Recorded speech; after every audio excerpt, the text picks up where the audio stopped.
Ano itong nakasulat na 1,500? Yun na po yung babayaran dapat namin. Sir, Ang kwento ninyo, nagiinuman kayo doon sa lugar. Apo. Tama? Apo, aminado po kami dun sa Aminado kayo. ginagawa namin.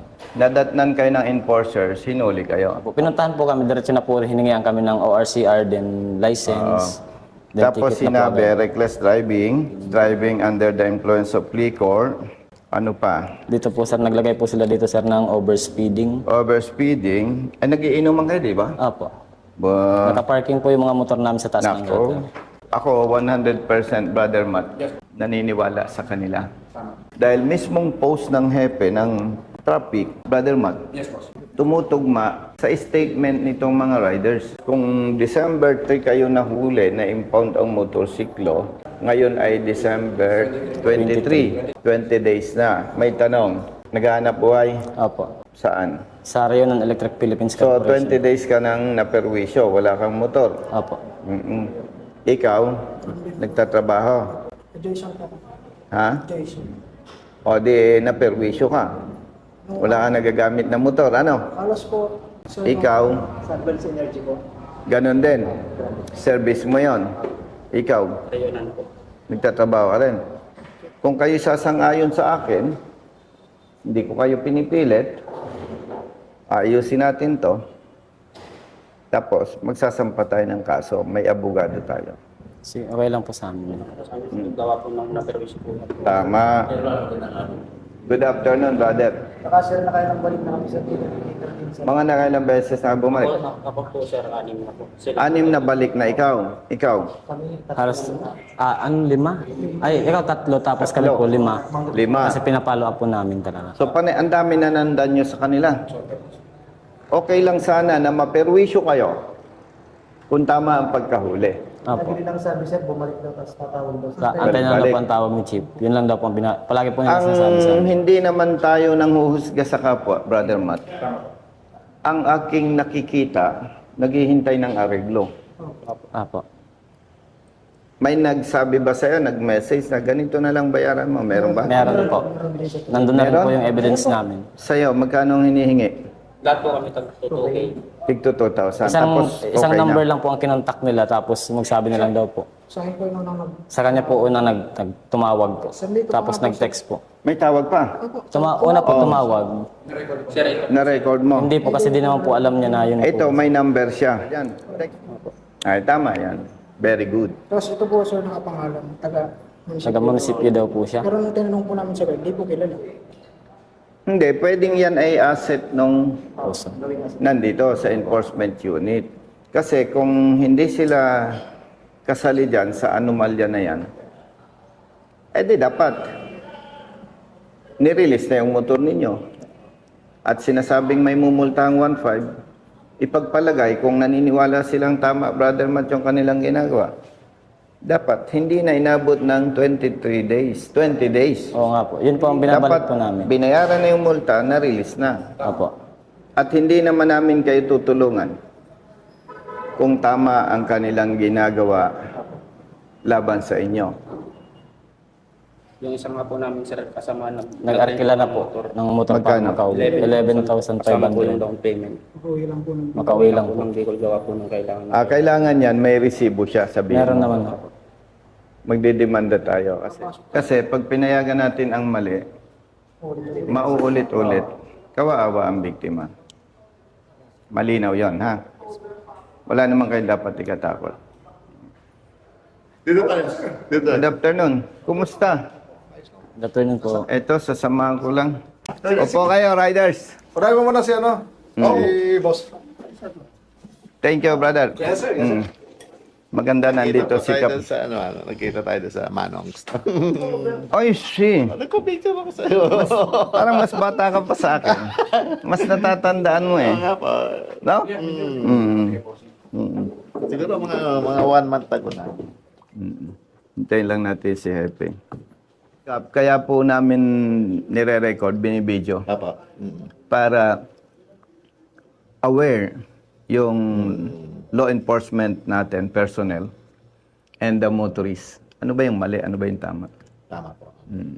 Para unti-unti yung maling ginagawa ng May kaalaman sila. enforcement May tama. Kawawa naman yung katulad nila. Chief, good afternoon. Good afternoon.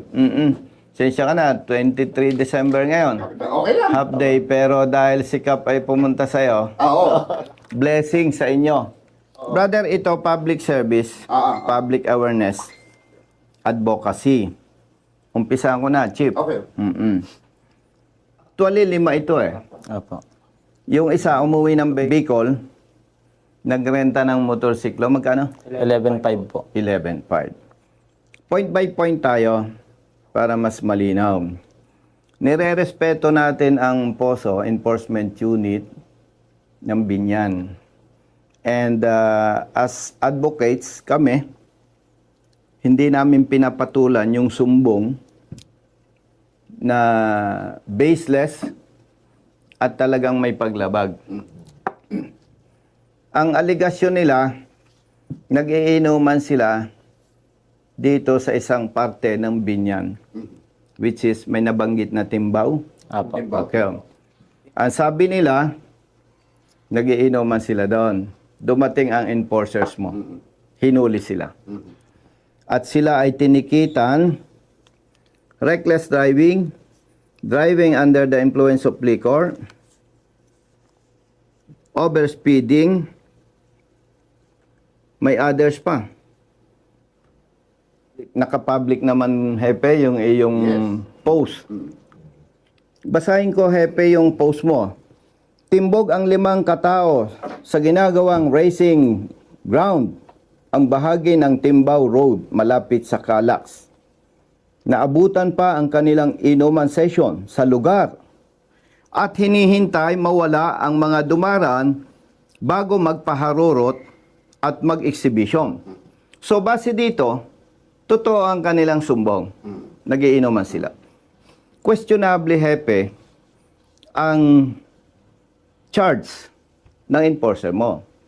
How come na ma-charge sila ng reckless driving? Hindi sila nagmamaneho that time na mahuli. So walang reckless driving. Pangalawa, wala hepeng driving under the influence of liquor. Yung overspeeding, wala. Kasi yung sinasabi nilang nagiinuman at yung post mo, eksakto, 100% tugma. Now, etong malaking problema dito, Hepe, according to them, ilang beses ka nang pabalik-balik? Bale, 6 days na po. 6 days. Ilang beses ka na? 5. Ikaw? 3 lang po. 3. 6 po. 6. Ito, Hepe, may mga hanap buhay. At malaking damage sa kanila na yung motorsiklo nila, 20 days naka-impound. And ito, without bias, may ebidensya naman kami. I do not know kung staff mo or tao mo or somebody from the LGU nine-negotiate. Magkano daw ay babayad? 2K po. 2K. Bawat isa. Walang negotiation. Siyempre, bawal yun. Brother, may ebidensya kami. Hindi tayo pwedeng magsalita Correct. ng para lang makapanira. And pag pinagbangga-bangga mo, Hepe, yung insidente, talagang may masamang motibo. Bakit? Ipagpalagay, Hepe, tama ang apprehension ng tao mo. Di dapat unang balik pa lang nila o magbayad ka, 1.5. So, we are here with respect sa iyo. Siguro magkakaintindihan tayo na yung aligasyon nila at yung post mo, totoo, na walang reckless driving, walang driving under the influence, walang overspeeding, walang other violation. Dahil nung nahuli sila, nagiinuman. Sa pagpapatupad ng batas, hindi pwede tayong mag-assume, hindi pwedeng mag-speculate. Halip sa ngalan ng public service at ng tamang pagpapatupad ng batas, dapat i-release itong motorsiklo nila. Colonel, unang-una, ganito yan. Unang-una, yung allegation kasi nila, kasi pare-pareho tayong wala doon sa situation, di ba? Tama naman yung sa'yo na dapat kapag meron tayong dapat patunayan sa ngalan ng paglalahad ng tamang ebidensya, dapat yan ay merong mga footage, merong patunay para sa pagbalanse natin. Kasi yung pinagmulan yan, Colonel, para lang sa clarification, talagang may tips there. Naiintindihan ko dahil Tipster. dati akong pulis. Pwedeng sabihin natin na totoong sila drug racers. Correct. Pero yung narrative nila at narrative mo hindi papasa ito. Are you saying na chismis lang yung post mo? Kasi pag sinabi mo, Hepe, na, ay sir, sorry, we have to conduct investigation. Kasi sabi ng mga bata ko, nakasampa sila sa motorsiklo, tumatakbo ng mahuli. Kailangan magpakalalaki ka, Hepe, bawiin mo ito. Yung pagdating kasi sa narrative ng story, gaya ng sinabi ko sa iyo, nakita nyo naman, plain ang aking post. Ang post ko ay hindi pwedeng pasinungalingan kasi nasa gobyerno tayo eh. Ang ibig ko sabihin dyan, Colonel, ganito kasi yun, may tip, kaya nagkanda. Ang pagkakamali dyan ng tao, kung meron talagang pagkakamali, unang-una, na-quote by in the act. Yun yung karugtong na sasabihin ko. Karugtong, kasi may tip eh. Yung sinasabi nila, tugman-tugma sa Tama. statement mo eh. Tama. Oh. Ang linaw eh. Nahuling nagiinuman eh. How come na matcha-charge sila ng overspeeding? Driving under the influence of liquor. Ay sabi mo, quote and the act. So, magkakaroon tayo ng argumento kung sasabihin mong, Colonel, we have to conduct further investigation kasi napaniwala lang ako ng mga tao ko. Yung post ko na yan, hindi ako sigurado. Pero ang linaw, Hepe. Yes, tama. Ang linaw eh. Kaya nga ako, very brave, humarap sa iyo eh. Correct. Dahil yung statement nila, pinagtibay ng statement mo. Oh. So with that, 100% ako naniniwala lahat ng violations sinards mali. Kaya dapat i-release ang motorsiklo nila with respect to your sir. office. At dapat talaga, sir, naka-release na yan. Ang lumalabas, tumitibay yung aligasyon na may nagne-negotiate sa kanila. Hindi, yun hindi pwede. Why? Kung walang negotiation, di first day pa lang punta nila, release na ang motor. O iyo, bayaran mo ito. Hindi pwede ang negotiation. Sino ang nag-negotiate sa inyo? May number lang po, tumawag muna po sa kanya. Tsaka po, doon na po May number, humabol pero hindi muna natin ilalabas. Apo. Kasi Yun ang mali. may gagawin pa tayong kasunod. Kawaawa naman sila. And ako, Hepe, kilala mo ko. Kung mali, mali. Kung tama, tama. Kasi wala naman akong mukhang ihaharap sa'yo kung parang binabarako kita. Dahil mali naman talaga na babarakuhin kita. Wala sa prinsipyo natin yon. Ang ikinakasakit lang ng kalooban ko, kawawa yung mga ganitong tao. Actually, Colonel, to be honest, hindi ko alam na hindi pa nare-release yan. Ang sabi ko talaga, Colonel, sa tao ko, lahat ng nakakompromise, alisin nyo na magpapasko. May burden sa damdamin ng mga yan. Hahabulin namin yung danyos doon sa mga riders, especially yung umuwi ng Bicol. Nagrenta ng motor, 11,000.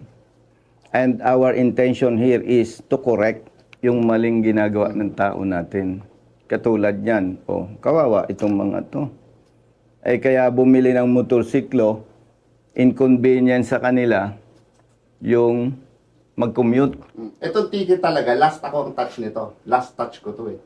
Para pirmahan yan. Kasi ang ginagawa ko dito, Colonel, lalo na kapag katulad niyan, ini-inform natin saan galing ang buhay, anong background niyan, dinidiscountan ko pa yan. Kahit na siyempre, hindi Actually, salamat sa nabanggit mo. Pero pag ako ito at tanungin, kaya naghihirap tayong mga Pilipino eh. Malambot. Pag ako tatanungin mo, Hepe, kung anong dinidikta ng ordinansa, kung anong dinidikta ng batas, yon, walang discount. Ayun lang. Sa akin kasi meron nun. Ay, wag na kayong magbigay ng discount. Itama na lang ang trabaho ng mga tao mo. Masaya na ang mga Ang motorista. mangyayari pagka ganun. Going back, hindi naman kita oobligahin kasi wala ako sa posisyon na magdikta. But, base sa mga ebidensya, base sa post mo, on behalf of the riders, nire-request ko, i-release ngayon yan. Ito na yun. Wala. Wala na. Inano ko na talaga lahat yung... Wala Okay na. Tinawagan ko na rin po yung nasa impound. Sige, sige. Nakatimbre na daw. Thank you. Sige. So, ayan. Ang Colonel. Paul Namoro, Namumuro ka yata. Alan Raimundo. Aljun po. Aljun. Ah, okay. Raimundo. Judel. Palaminate nyo na. Peter Dimesa. Saan, saan? Itong kay Edgar. Yun yung sa wala. Sinong kukuha? Sino O, na? sige. Pasalamat kay Hepe.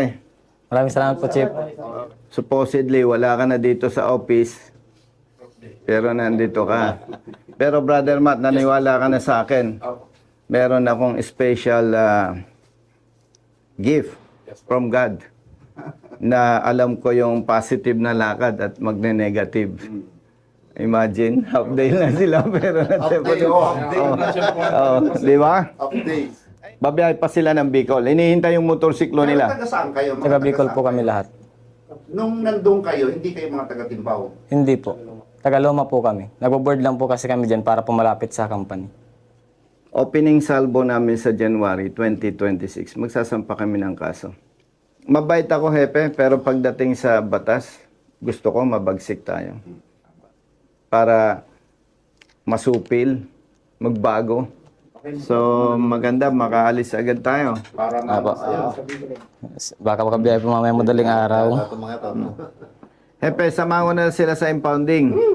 Picture ko lang po kayo nasama-sama po. Okay, sige, with Hepe. Mike po, 1, 2, 3. Okay po, next po. Okay, 1, 2, 3. Diba po? Last one po sa akin. May request ako kay Hepe at kay Kapitan. Ganito. Hindi ito Okay. politika, Oo, Hepe. ano Ang symbolism nito, basta tama, kampi-kampi puso. tayo. Thank you. Sige, Captain. Sensya. Salamat, ha. Tabi-tabi na lang, ha. Oh, may Baba kayo.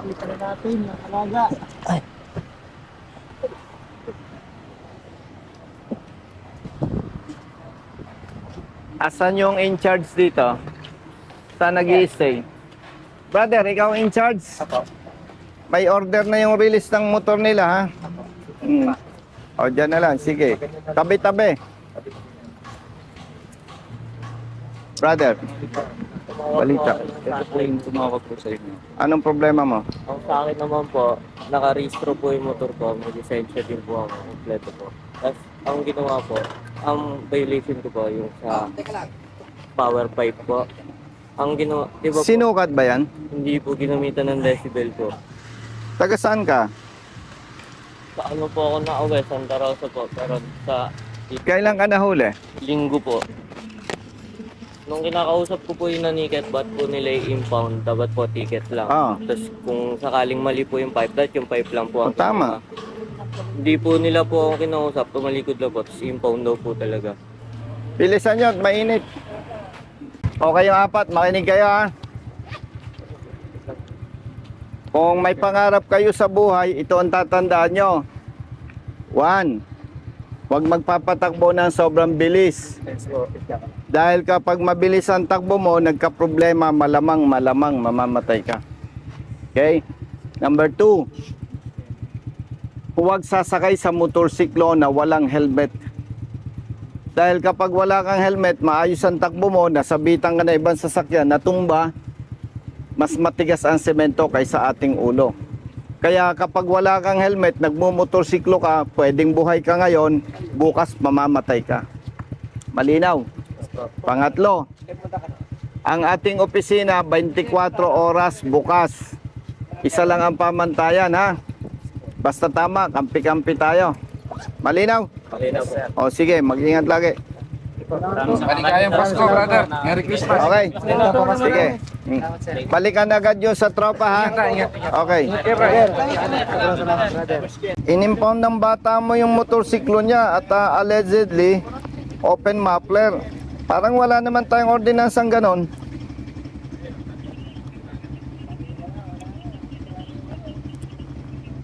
At saka hindi sinukat ang muffler nito, eh. Basta inimpound lang.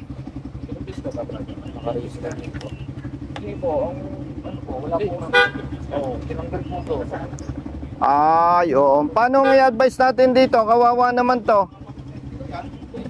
hindi pwedeng hulihin yan. Hindi pwedeng i-impound yan kung may lisensya yan eh. Kaya nga, Hindi pwede. Hindi Ay, pwede yan. nandito hepe, naka-impound na. Papuntahin ko sa office mo at ipa-Christmas natin yung release ng motor. Kawawa naman. Magbibigay ako ng instruction sa kay admin ko. Papatawagin ko dyan sa impounding. Okay, itong rider mag-stay lang dito sa impounding. Tama ba? Yes ko. Antayin lang ang tawag ni admin. Okay, hepe, maraming salamat. Okay ko. Okay, bye-bye. Kausap ko si hepe. Mali ang ginawa ng huli dito. Sinasabing loud pipe, hindi naman sinukat ang muffler. Pangalawa, brother, walang ordinansa na nag-uutos kapag may problema sa muffler, impound. May lisensya naman siya. Ngayon, kausap ko na si hepe. Tatawag si admin, magbibigay ng order sa inyo na i-release ang kanyang motorsiklo. Kaya bale, hihintayin nyo lang yung advice ni admin. Sige po. Okay? Brother, may number kayo ni Brother Matt. Malaman ko ang resulta bago mag alas 5. Malinaw? Opo. Mayroon akong verbal request sa inyo ha. Pag may utos si admin, i-release ang motorsiklo, kailangan nakasapatos ang magmamaneho. Tapos may helmet sila pareho. Okay?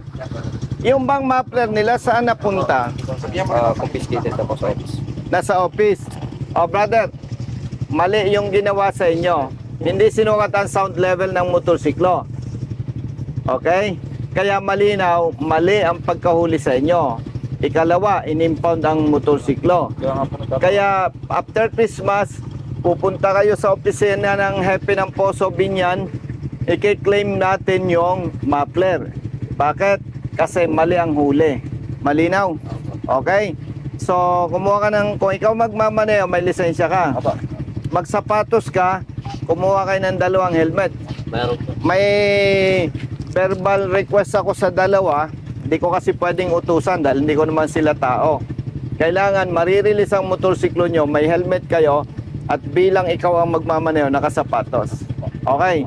O sige. Brother, hintayin nyo lang tawag ni Hepe ha. Salamat. Sige po. Okay. Okay. Ano pala?